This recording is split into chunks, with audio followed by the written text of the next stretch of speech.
Hello guys, so now let's look at how to create an account on Codeforces and join the weekend programming sessions group on Codeforces.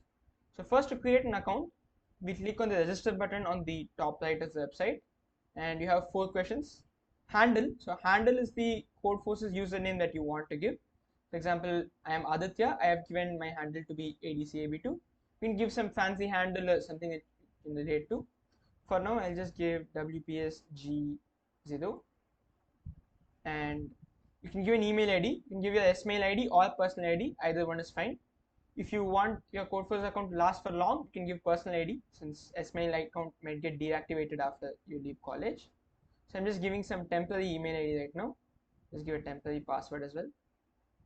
And once you register, you will get a mail to the registered email ID that you gave here.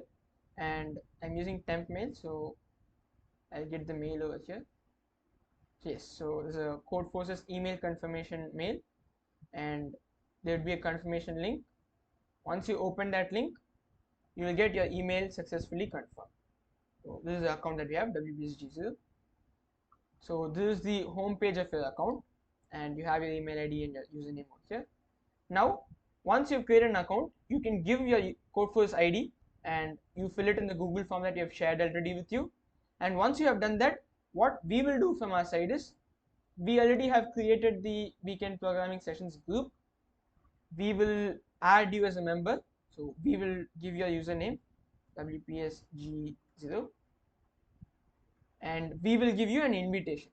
So once you fill your Codeforces ID in the Google form, we will get your ID and we will give you an invite. So from your side, it will look as if you have an invitation to the group. You'll have this link on the top right of your page.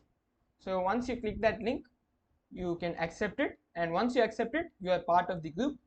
You can open the group as well. In the group, in the contest tab, you have 2 problem sets given. So if you enter into a problem set, there are questions in the problem set which you can solve. And that is how you enter the group and create an account in Codeforces. Thank you.